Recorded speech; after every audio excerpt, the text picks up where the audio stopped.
Om Namah Shivaya, this is Ravi again. So today we will briefly discuss the fourth chapter of the Bhagavad Gita. But before we begin, please join me in the prayers. Om Gajananam Bhutganadisevitam Kapita Jambo Phalasara Bhakshitam Umasutam Shoka Vinashakaranam Namami Vigneshwara Pada Pankajam Shadananam Kumkumaraktawaranam Mahamatim Divyamayurvahanam Rudrasya Sonum Sursainanatham Guham Sadaham Sharanam Prapadye Ya Kundendu Tushara Dhavala Ya Shubhravastavrata Ya Veena Vardanda Mandita Karaya Shveta Padmasana Ya Brahmachyuda Shankara Prabhutibhi Devai Sada Pujita Samam Patu Saraswati Bhagavati Nishesha Jaryapaha Om Namah Shivaya Guruve Satchitananda Murtaye Nishprapanchaya Shantaya Shri Shivanandaya Te Namaha Shri Vishnudevanandaya Te Namaha Om Sarvamangalamangallye Shive Sarvartha Sadike Sharanye Trayambake Gauri Narayani Namostute Narayani Namostute Om Shanti Shanti Shanti Om Tat Sat Om Namah Shivaya. Good evening to everybody. So, in the last three sessions, we had completed the summary of the first three chapters. The last chapter was last week, which was Karma Yoga. And today we take up chapter 4, but before we take it up, a brief recap of what we have done so far. So, the first chapter of the Gita showed that there was a fundamental human problem in the form of samsara, in the form of ragaha, shokaha and mohaha, in the form of attachment, sorrow and delusion and confusion. So what was ragaha? Ragaha was the problem of emotional dependence upon others, upon external factors. Shokaha means because of this emotional disturbance, the mind faces the problem of sorrow. And the third problem is moha. When the mind is in the grip of emotional disturbance and sorrow, it is not able to think properly, it is not able to discriminate properly. And this problem of indiscrimination or conflict is the third problem. So that was what we defined as samsara, ragaha, shokaha and moha. Then in the second chapter, Krishna talked about two stages of spiritual sadhana. The first stage was Karma Yoga, which is an active stage of sadhana. It is Pravritti Marga, where a lot of activity is there. The second stage is the Jnana Yoga stage, which is a Nivritti Marg, which is a passive or withdrawn stage. And what was Karma Yoga used for? Karma Yoga was prescribed as a means of mental purity. And Krishna made it very clear that Karma Yoga, while by itself, it cannot give liberation, and yet one cannot come to Jnana Yoga without having gone through Karma Yoga, because Karma Yoga is the one which gives the actual Chitta Shuddhi, the purity of mind necessary for us to be able to sit quietly and understand what is being said by the scriptures in Jnana Yoga. So Karma Yoga can therefore give only preparation, and preparation itself will not give you moksha. But after preparation, one has to go through Jnana Yoga, which means Shravanam, Mananam and Nididhyasana. In the third chapter, we had a detailed discussion on Karma Yoga, and the fourth and the fifth chapters are going to be an elaboration of Jnana Yoga. And just to put it in perspective, Jnana Yoga was contained between the 12th verse of the second chapter and the 25th verse of the second chapter. And the 4th chapter and the 5th chapter are basically only a expansion, an elaboration of those two. So, to look at it now, this chapter, chapter 4, can be broadly classified into three topics. One is the topic of the incarnation of the Lord, so avatara. The second is the topic of jnana, karma, sannyasa, the renunciation of action, not by not doing action, but because of jnanam alone, or because of knowledge alone. And the third is the fruits of that jnana. So let us look at the 5th verse of the 4th chapter, which I'll chant. Shri Bhagavan Uvacha Bahuni me vyatitani Janmani tava charjuna Tanyaham Veda Sarvani Natvam Vetha Parantapa. So in reply to a question by Arjuna, Krishna is giving an answer which is going to differentiate between the characteristics of the avatara, the incarnation, and the jiva, the ordinary human being. And even though superficially they are the same, we can think of a few differences. Three main differences there. One is the very cause, the karanam, the cause of the avatara. The jiva's birth is caused by ignorance, by avidya. Because of this ignorance, he has acquired ahankara, and because of ahankara, which is the identification of the consciousness with the body mind sense complex. So this mythical entity who is identified with the body mind complex, he thinks he is a doer, and because of that, that acknowledgement that he is the doer, he acquires papam and punyam. He acquires the merits and the demerits of all the action that he does. And to experience, to work out these demerits or merits, which we call papa punyam or karma phalam, he has to take birth again and again and again. So the jiva's birth is because of the accumulated karma. He is born so that he can experience and exhaust that karma. Ishvara, the Lord, the incarnation of the Lord, the avatara, he is knowledge supreme, right? So he has no ignorance at all, and therefore his taking birth is because of compassion. He takes birth in this world because of compassion, because there is something to be done. Number 2, jiva actually falls into this world, but Ishvara voluntarily descends into the world to help out the ones who have fallen. So the word avatara itself comes from avatarati, which means to come down.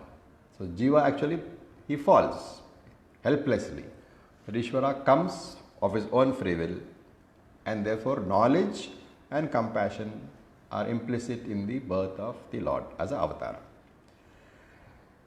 Secondly, we can look at the nature of the jiva and the nature of Ishvara. Because of this ignorance, because of avidya, the jiva takes himself to be what his body is. He takes upon himself all the limitations of his body, and therefore he is bound and he suffers. He is bound by his ignorance. Because of the ignorance, he suffers. Ishvara is mukta swarupa. He is permanently free. So one is born in bondage, one is not in bondage. One is under the influence of Maya. One uses Maya and therefore is not bound by it. Basic difference between the jiva and the avatara, the Ishvara avatara. The second difference is a bit technical. In case of jiva, the body is made out of pancha bhutani, the 5 elements. And we call it bhautika sharira. In case of Ishvara, there is no intermediate stage of conversion, and it's a direct formation of the human body from Maya itself. Ishvara doesn't necessarily need to go through the process of birth. He doesn't go through the stage of Panchikaranam, which is prescribed in the scriptures for converting of subtle elements into gross elements. All that is not necessary in Ishvara's case. So we call it a Mayika Shariram, the body made of Maya. Then there is a purpose. The purpose of the Jiva, we already mentioned earlier, purpose of Jiva's birth is exhaustion of his karma phalam. So if he has a lot of punyam, he gets a good body. If he has a lot of papam, he gets a lower body. And this body therefore is required for experiencing the sukham, or the happiness and the sorrow which comes with good karma and bad karma. Now, scriptures accept that punyam can be exhausted in the human body, either while he is in the human body. It can be also exhausted by any jiva, because every jiva will have one type of body, and therefore the physical body is necessary for exhaustion of the punyam and papam. Why? Because the punyam and papam is exhausted only through experiences of sorrow and happiness, and these experiences can take place only when the jiva interacts with the external world. And this interaction with the external world, it requires a body. And therefore, the physical body is necessary for the jiva to experience punyam and papam results. Ishvara's birth, however, as an avatara, is not for the purpose of papam and punyam, because he is beyond both papam and punyam. But Ishvara has a job. He is Srishtikarta, the maintainer of the universe, the creator of the universe also, and therefore he has to do whatever is necessary to maintain this creation which has happened at his hands. So Srishtikarta, he creates the universe, and as Sthitikarta, as the maintainer, he is required to ensure that the universe runs smoothly. And he says in the 7th verse, he says, Yada yada hi dharmasya glanir bhavati bharata abhyutthanam adharmasya tadatmanam srajamyaham. So he says that whenever dharma is seen to be declining quickly and adharma is seen to be on the incline, on the ascent, then for the purpose of maintaining the dharma and I am born, I take birth again and again. So it is his job to sustain what he has created, and for that purpose he is born again and again. Now there is a way of life called Dharma Shastra. It is a dharmic way of life. Dharma means dharyate iti dharma, that which supports the harmony of the universe, that is dharma. All actions which support the universe, those are dharmic actions. But man uses his free will and ignores this and disturbs the harmony of the world. And then Ishvara, as Sthitikarta, as the maintainer, has to step in. Now this avatara is because of this particular responsibility of the Lord. And the avatara has two means of functioning.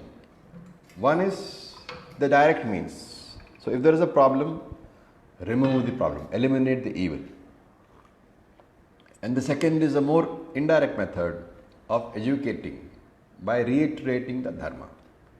Therefore, the purpose of the avatara is twofold. One is dharma rakshanam, protecting dharma. One is veda rakshanam, protecting the sacred knowledge which is found in the Vedas. So this is as far as the avatara's characteristics are concerned. Then we have verse number 16 to 24, where he talks about jnana karma sannyasa. And this 8 or 9 verses, these are not only the central theme of chapter 4, but they are also the central theme of the entire Bhagavad Gita. Now, if you look at renunciation, we can think of two types of renunciations, because jnanam means usually one associates it with sannyasa. One renounces the world. That is what has been the traditional interpretation. And we can look at it once again and see that there is, of course, the traditional method where it's a sannyasa ashrama, as it is called. You quit society, you become a monk, you renounce all your social bonds, all your relationships you renounce, and therefore you give up all family level and social duties. Now, freed of all these bonds, you become a sannyasi, you live in an ashram, and you dedicate your life to the pursuit of knowledge, to the pursuit of jnana. That is the first way, formal sannyasa. The second way is purely internal. This internal sannyasa, mental sannyasa, the understanding that I am not really related to whatever is there in my life. And this is by discovering dispassion. And dispassion comes out of discovering self-knowledge, Atma-jnana. And the only way I can do this is to change my understanding. Because as identified with the body and the mind, association with karma, association action can never be avoided. And therefore the means to this mental sannyasa is basically to discover a different I. Normally I think of myself as this body and this mind, and therefore Shastra says that there lies a fundamental mistake, because that is not what you are. So you have to discover yourself as another I. This body-mind complex is part of creation. That I have to understand. And therefore my interactions with this world through the body will continue. But when I begin to understand myself as different from the body and the mind, in the same way that the actor who is playing the role of the king knows that he is different from the character of the king that he is portraying. Playing a role is never a problem. This actor can play the role of a king. That's not a problem. The problem arises when he carries the role with him after the play is over. Imagine if he goes into the city and announces that he is the king, where will he land? So this is the way to understand that I am different from the role that I play. The role is definitely there. I should enjoy playing the role also. But just as the actor is not affected by the problems of the king in the play, he is not personally affected. Similarly, I should not be personally affected by the problems and the turmoils undergone by the role which I am playing, by the person whose role I am playing. And this kind of viveka, this kind of discrimination arises through jnana yoga, through shravanam, mananam and nididhyasanam. And this is called internal renunciation, jnana karma sannyasa, renunciation of action through knowledge. My physical actions don't stop. I continue to do all the physical actions which my role requires from me. But I no longer identify myself with the doer, as a doer of those actions. Ownership is absent. So Krishna says, he quotes, Namam karmani limpanti, name karma phale spraha, itimam yo bhijanati, karma bhir nasabadhyate. He presents the characteristics of a jnani. He says that, Namam karmani limpanti, actions do not touch me, name karma phale spraha, nor am I attached to the results of my actions. Itimam yo bhijanati, one who knows me in this manner alone, karma bihi nasabadhyate, he is never touched by the fruits of karma. So he says that karma cannot disturb me. How does karma disturb us? Karma disturbs us by creating tension, by creating anxiety. And Krishna says not only can this karma, the action, not create tensions and not create anxiety for me, but the fruits of that karma, the karma phalam, also cannot disturb me. Why? Because every action is going to create an appropriate result, and this result is going to be handed to me by whom? By the Lord Himself. And the Lord will always give me what I need. It may not necessarily be what I want, but there will never be any injustice on the part of the Lord. So we can raise an objection here. Supposing that I stop worrying about results. I say I'm going to do what I have to do and I'm not really bothered whether success is there or not. Is it not going to make me inefficient? Unless you focus on the results, unless you take action to see that your results are exactly what you want them to be, at least you work towards that, will that not make you inefficient? So this, the scripture says, you have to distinguish between what is planning and what is worrying. So planning is a deliberate, you sit down and work on planning for the future action. So planning makes me efficient. It's a voluntary activity. It is deliberately undertaken. What about worrying? Worrying is an involuntary activity. It will make me deficient in the present. How do I know whether I'm planning or worrying?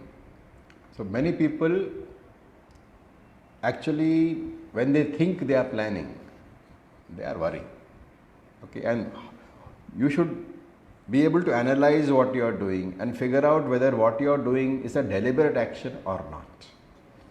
If it is deliberate action undertaken at a particular time with the purpose of making sure that my future action is efficient, then it is planning. Worrying is not a deliberate action. Worrying is a mechanical reaction.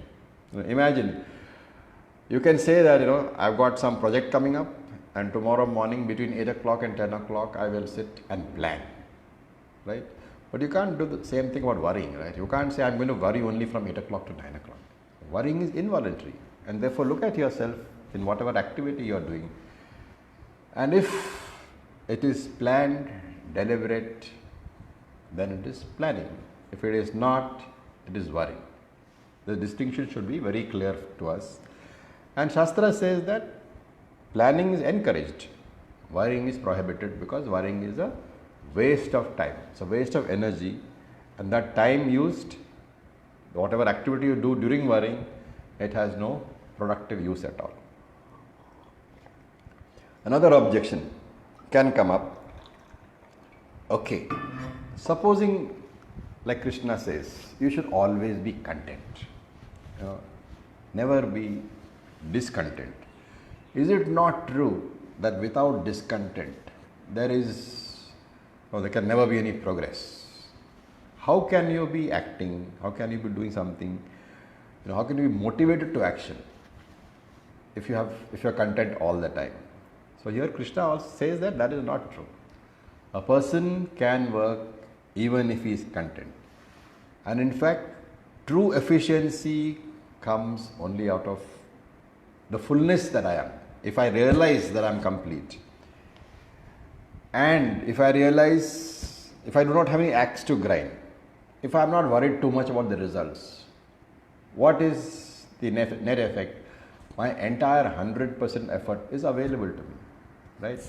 I am, as we said in the third chapter, I have a dual attitude. Whatever I am doing, I am offering it to the Lord, and therefore my maximum effort is there. Not only that, normally when I do an action, part of my mind is occupied with the result. I will be saying, what if this happens? What if that happens? What if I fail?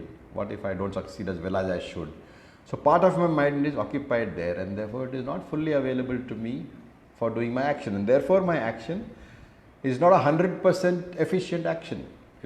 there could be more that I could do if I could stop that worrying and make that part of my mind and intellect also available to me.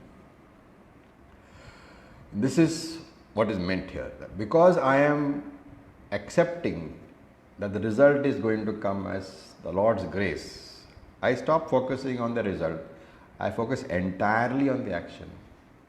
And therefore the action will be more efficient because it is coming out of the fullness of my heart, not worrying about anything else.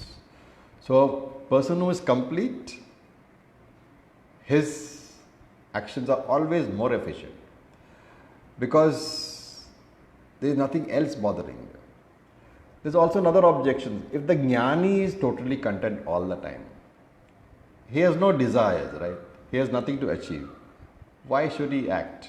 What is the driving force? Krishna says the driving force is compassion.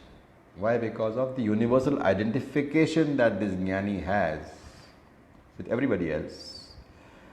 Because his own nature, his nature is that of compassion.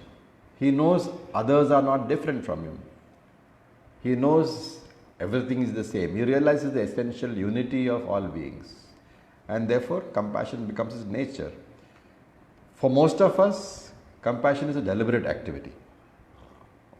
When we see something happening, something painful happening, that compassion has to be deliberately brought in. But for the jnani, it's instinctive, it's part of his nature. Just as light cannot be separated from the sun, this compassion has become the intrinsic nature of the jnani. It cannot be separated from him. And he says, we call it compassion without any motive. Ahetuka daya sindhu. The person who is an ocean of compassion. And ahetuka. He has no reason to be compassionate. He is compassionate because that's his very nature. A jnani does not require anything in return.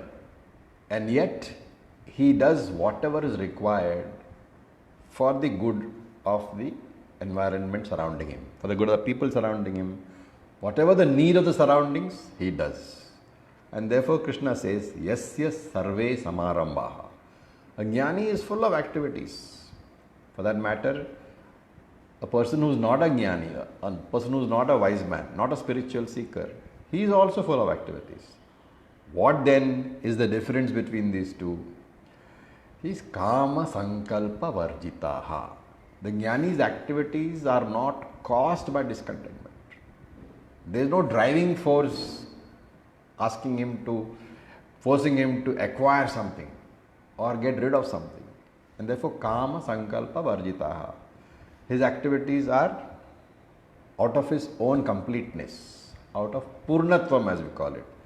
While the activities of a person who is not a wise man, a person who is not a sadhaka, not even a sadhaka, not a jnani, he always needs things. There is always a need, and that need comes out of the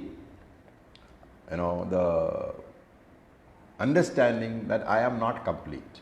And therefore, I want to acquire more and more things in the hope that I will be complete. That is the driving force for all desires. And jnani does not have that because he is already complete.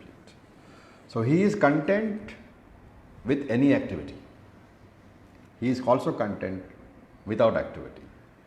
Either way, his contentment is not disturbed. Then, there is a very famous verse, Karmanya karmaya pasyed, akarmani cha karmayaha, sa buddhiman manusyeshu sa yuktaha, karma krishna karma kritaha. To understand this verse, to understand the teaching here, we should recall the basic teaching of Vedanta that every individual consists of two parts. One is the body-mind complex, and one is the consciousness principle. And this consciousness principle, which we call Atma, which pervades the body-mind complex, because of that principle alone, this body-mind complex of mine is sentient. It becomes alive. And this life principle, this consciousness principle, which lends life to this body, this is called the Atma. The body-mind principle is called Deha, which is In Sanskrit it means body, and sometimes it is called ahankara also.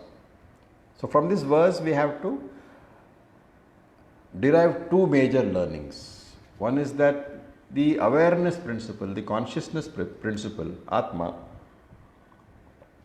it is formless, it is all pervading, and because of the nature of the all pervading formlessness, it cannot act, it is actionless, and being actionless, ever free from karma, and therefore not subject to any sort of karma phala.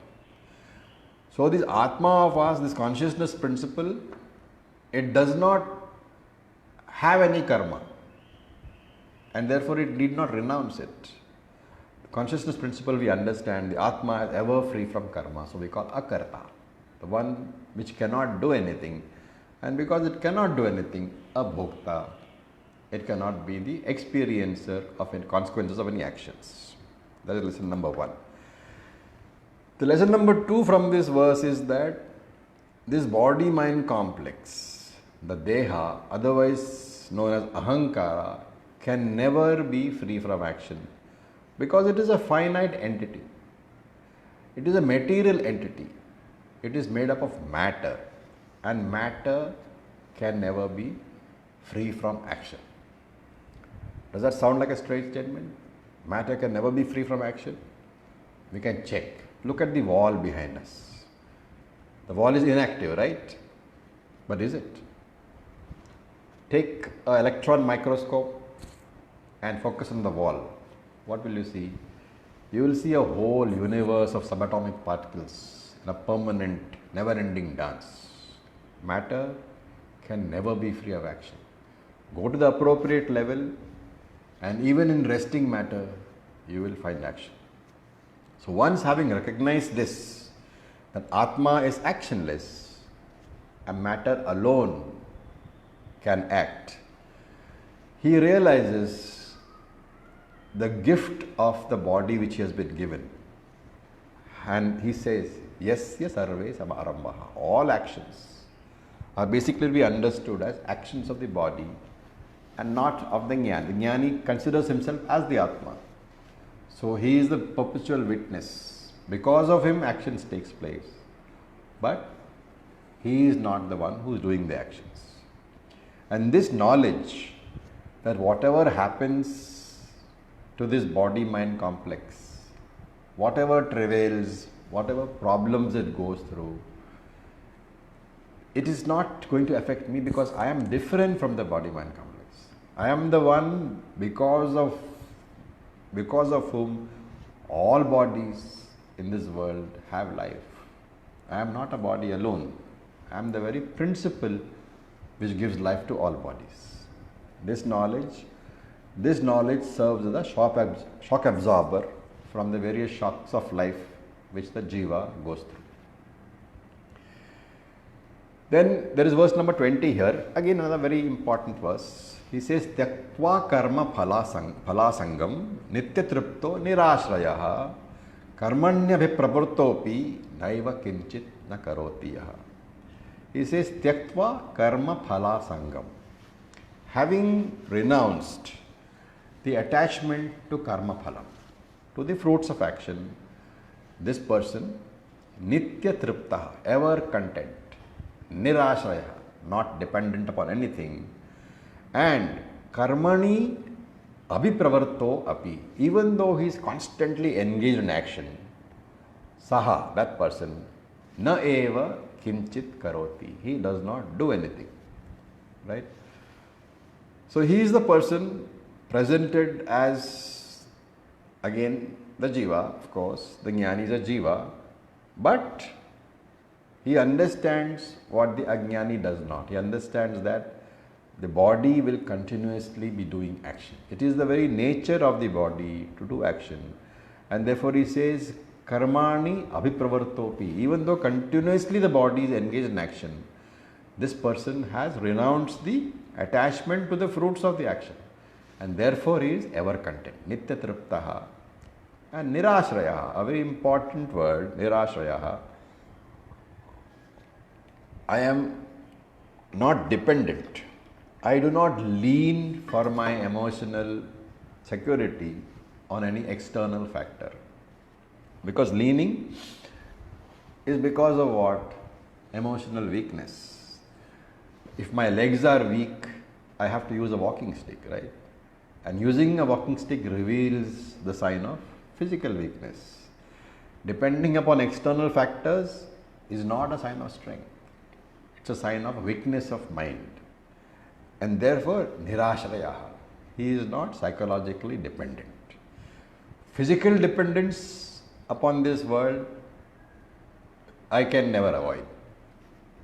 Food is required, clothing is required, shelter is required. And physically, all of us will have to depend on this world. If not now, at least as we grow older and this body becomes incapable of doing all that it was able to do in its younger days, physical dependence can only increase. But what is being pointed out here, physical dependence is not the cause of samsara. Emotional dependence alone causes samsara. The problem is that the moment you are emotionally dependent, attachment comes in. You do not want the object of your dependence to go away. And we have to understand that anything which I depend upon, anything which is external object, person, event, they are all part of the world. They all have beginning, they all come and they all go. They are all temporary. And therefore, if I am looking for permanent security, it is not very wise to depend upon a temporary object. Krishna basically says that physical dependency you cannot avoid, you can take care up to a certain extent, but emotional dependence you should avoid. You should strengthen your mind so that you are not dependent emotionally upon any other person. In fact, you become the source of security for others. Don't make your life so that you need to depend upon others for your emotional security. You be strong, be able to face any situation which comes. Good situation, don't be over the roof. Take it as it comes. Good things have come, they will go. Bad situation, same attitude. Bad things have come, they will also go. And therefore, this attitude of equanimity, balance of mind, where you are not unduly disturbed by the ups and downs of life. This is what we are talking about as emotional dependence. Independence, emotional independence. Once you are free of emotional independence, your mind is having a low level of disturbances and you are the perfect person to come to Atma Jnanam, to come to Vedanta, and you will understand what is being told to you and the knowledge will work on you. So that is being pointed out here. Then we have the 24th verse, which is a verse often chanted before eating, before the lunch or dinner or breakfast. Brahmarpanam brahmahavihi brahmagno brahmanahutam brahmevatena gantavyam brahma karma samadhina. And here this verse represents a quantum jump in the teaching. This verse is talking about the highest form of knowledge. If you recall, we have so far made an analysis of matter, pointing out that it is different from consciousness.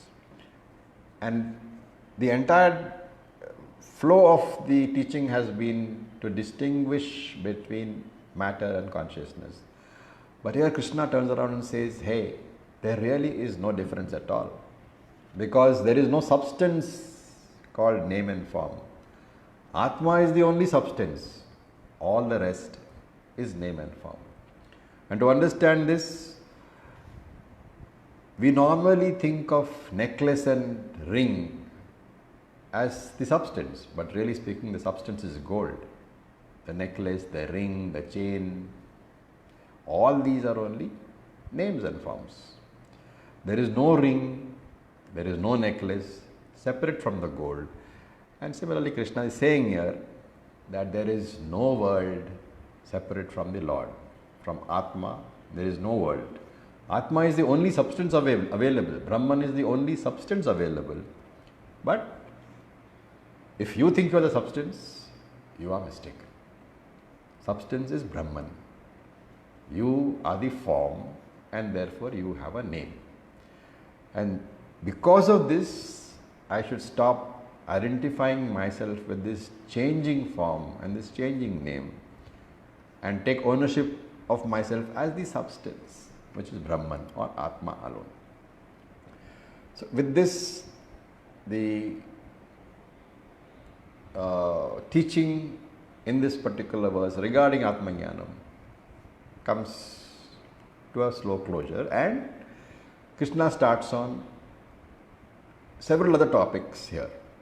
So verse number 25 to 42, he talks about rituals, so yajnas, and he gives a whole list of them. So he says, Deva Yajna, ritualistic worship to the Lord. So what are the Vishaya Bhoga? You are offering some objects to the Lord. Then he talks about Dhamma, mastery over the sense organs as a ritual. He talks about Sama, mastery over your mind as a ritual, an offering to the Lord. So mastery over the mind. It's a very great offering to the Lord. And Dravya Yajna, he talks about rituals with charity. With material things you are doing rituals. For example, charity is there, where you give away things. That's also Dravya Yajna. Then he talks about Tapaha, austerities, moderation in what you do. Staying away from excesses, indulgences. All these, he says, they can all form part of ritualistic worship, offerings to the Lord. Yoga Yajna, practicing your asanas, practicing your pranayama, practicing your Surya Namaskara. All this has to be converted into an offering to the Lord. Do that. As it is every day, most of us who are yoga teachers, yoga students, we all practice your daily round of pranayama, your daily round of asana, your daily round of Surya Namaskara, daily round of meditation. All these, why not offer them to the Lord? By doing that, you convert it into yajna. And what is the advantage of converting it to yajna? It's a nishkama karma. It's a karma where you are not asking for anything. And therefore, chitta shuddhi is the result. You automatically convert your daily practice into a karma which goes towards purification of your mind.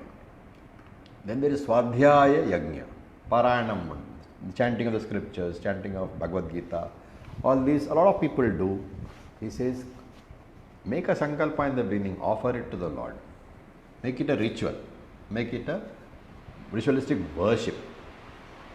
Then he comes to Jnana Yajna. So he says there are two types. One is self-knowledge, and the other is all the supporting disciplines needed to understand this knowledge. So for example, you have, subsidiary sciences, Vedangas as we call it, logic, the language, the phonetic part of it, the chanting part of it. These are all Vedangas. They are all subsidiary, ancillary to the main yajna, which is Atma Jnana, which is knowledge itself. That also can be converted into a yajna. And I've already mentioned pranayam. Then we have something which we do every day. Most of us do it more than twice, though ideally it is twice. So we call it Ahara Niyama Yajna, disciplined eating. Disciplined eating is good for the body, and it is also the effort required to have that discipline also controls the mind, helps you to control the mind. So Ahara Niyama Yajna, Aharam is food and control is Niyama. So controlled eating. Eating only what I want and at specific timings. And if other times I feel hungry, I just don't eat. Ahara Niyama Yajna. Also good for body, good for mind. And then Krishna talks about the process. How do I get this knowledge? So there is a famous verse, Tadvidhi pranipatena pariprashnena sevaya upadekshanti te jnanam Jnananas Tattvadarshinaha. He says you should go to a teacher. Go to a teacher and prostrate to him, serve him, and ask him questions. And that teacher will tell you what you want to know. He will teach you. So in this verse is brought out the importance of the Acharya, of the Guru. The Guru is the one, the Acharya is the one who can communicate the teaching of the scriptures in a way that I can understand. And from this Acharya, from this Guru, I can get clarifications on all my doubts. I need to point out here that the teaching is rooted in the scripture. It is the teacher is only the pipeline. Teacher is only the one who gives you the teaching. The teaching belongs to the scriptures. This Guru helps me to understand the Shastram properly. So we have different nuances when you use the term Guru. So there is some people know what is the initiating Guru, the one who gives you a mantra initially. So that is very useful for purity of mind, for coming on to the spiritual path, for regular discipline. But mantra initiation or doing a mantra upadesha as it is called and repeating the mantra daily, what is it going to do? It's going to bring me to a focused mind. The repeating of the mantra will ensure that my mind can be focused anytime that I want it to be focused. So I can repeat Om Namah Shivaya or Om Namo Narayana. It's wonderful, it purifies. But it stops with Chitta Shuddhi. It stops with giving me purity. After that, I necessarily need to find the teacher and learn for him. Then there is an inspiring Guru. So you have people who may or may not be alive, but because of their lives, because you read about their lives, because you are told about their lives, you are inspired to come on to the spiritual path. Again, a very important milestone in the spiritual journey of a seeker. Then there is a Jnana Guru, the one who communicates knowledge to his disciple. So Krishna here in the Bhagavad Gita is not functioning as an inspiring Guru or a Guru who is giving mantra diksha. He is functioning as a Jnana Guru because Arjuna has got some ignorance and Krishna wants to remove that ignorance. So the only role that Krishna could do here was that of a Jnana Guru, a teaching Guru. And what exactly does this Jnana Guru do? He follows a systematic teaching of Vedanta just like any science, like physics, like chemistry. It's a systematic teaching, chapter after chapter, verse after verse. And Krishna talks about Shraddha. May you have faith, he says, in the words of the scriptures and the Guru. The words of the scripture are the basic teaching. The Guru is the person who is able to bring that scriptural teaching to you in a way in which you can understand. And when you don't understand, you should ask questions. But Vedanta says you have to ask questions continuously. In fact, the very fact that the Bhagavad Gita is divided into constant questions by Arjuna is pointing out to this fact that the student, when he wants to learn, has to ask questions. He has to listen, understand, doubts will come, and he has to ask questions. And when we learn from such a Guru, what happens is the fire of knowledge is lighted up in my mind. And Krishna says, Agnihi yathai dhamsahi bhasmasat kurute. This fire of knowledge, a normal fire, it burns what? It burns all type of fuel, right? All type of fuel or logs, it burns into ashes. But this fire of knowledge, it burns my doubts, it burns my ignorance into ashes. There is, however, one condition. What is that? Samiddha Agnihi. The fire has to be well lighted. The fire has to be well kindled.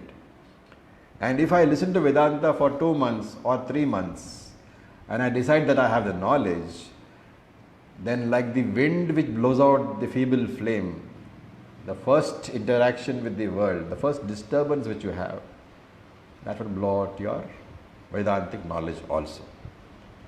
So with this half knowledge, you should not go out into the world. Instead of removing doubts, you will find that the flame of the Gita wisdom is put out by the winds of life. And that is why we say that until Vedantic knowledge stabilizes, one should continue to study from a particular Acharya. Until the knowledge becomes clear, confine yourself to the Shastram, confine yourselves to one teacher. Any doubts come, you clarify. And you continue for a period of time until this fire becomes well kindled, until it becomes a blazing fire. And once it becomes a blazing fire, the wind is no longer your enemy. The wind becomes your friend, because every gust of wind only strengthens that fire. And therefore, once this fire of knowledge is well kindled through proper teaching, through proper listening for a sufficient length of time, by asking proper questions, after that, you read any book, you hear anything, you will be able to understand it properly. There will be no doubts. All the understanding will be within the framework of the knowledge that you have. If you don't do that, then everything will appear to be right, and also everything will appear to be wrong, leaving us totally confused. Krishna ends up by saying that Jnanam alone is the greatest purifier, because knowledge alone can destroy the original sin, which is what? Ajnanam, which is ignorance. Because of that you are in samsara.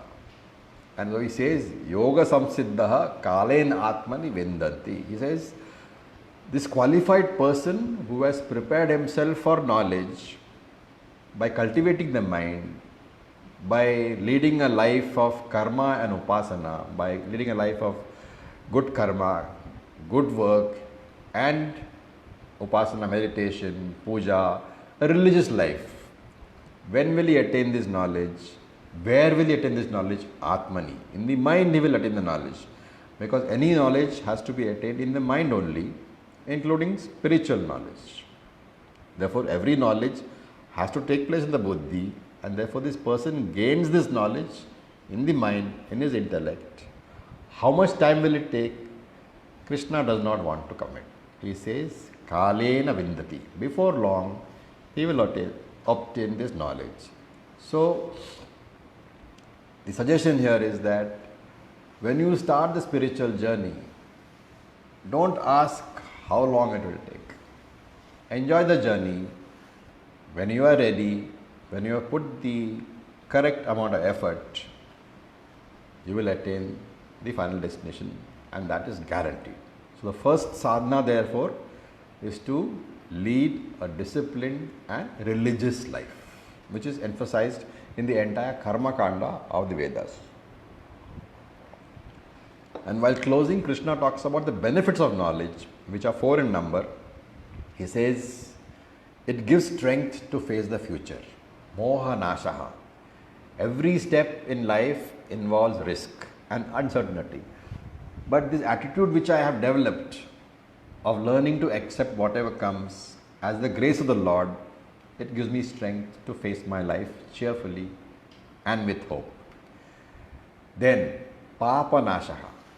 Sanchita karma is destroyed, prarabdha karma is made harmless, and therefore I will not suffer in future. It's like a cobra without fangs.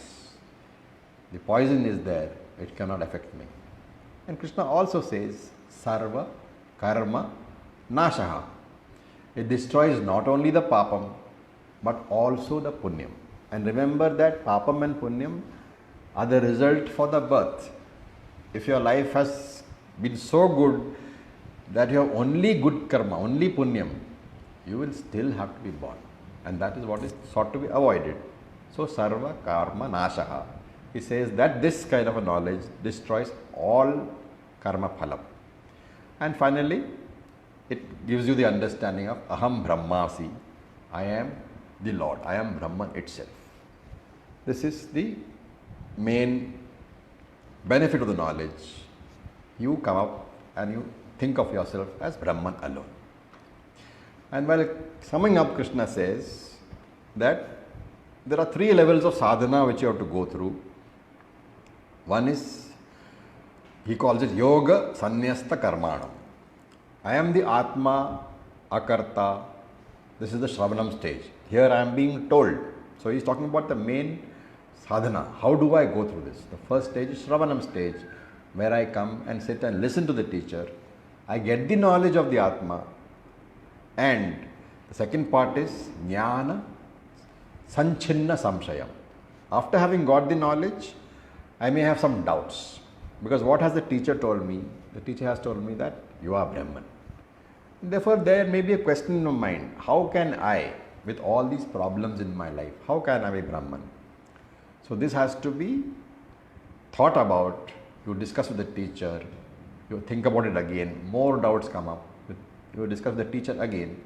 This is called Mananam. I need to be convinced that the teaching which I have received, that it is true. I start off with the faith that the teacher is telling me that what is true because the scriptures say it. And that is a preliminary stage. I accept that what the scripture says is true, but I have to ask myself, can I really accept that I am this formless entity which is all powerful? Once I am convinced of this knowledge, then I have this knowledge which is free of any kind of doubts. And once I have this samshaya rahita jnanam, knowledge free of doubts, then there is a stage in which I have to be constantly alert. I have to keep reminding myself that I am Brahman, because every interaction with the world, I have to identify with the physical body. To step out, to buy milk, I am identifying with the physical body. To eat, I am identifying with the physical body. So every role play brings into play the identification with the physical body, and I have to constantly remind myself that I am Brahman. Because of the fact that every minute that I interact with the world, I am identified with the physical body, it becomes very, very important for me to constantly remind myself that I am Brahman. One who has passed through all these stages, that is Shravanam, Mananam and Nididhyasanam, Krishna says, Karmani na nibandhanti. Action will never again touch him. He is free from the bonds of action. So that is basically the summary of the 4th chapter. And I hope to see you all again next week. We'll try to get the 5th chapter through that time. Om Purnamada Purnamidam Purnat Purnamudachyate Purnasya Purnamadaya Purnam Eva Vashishyate. Om Shanti Shanti Shanti. Om Bolo Sadguru Shivanand Maharaj Ki Jai. Om Bolo Swami Vishnu Devanand Maharaj Ki Jai. Om Tat Sat. Om Namah Shivaya. Thank you for your patience.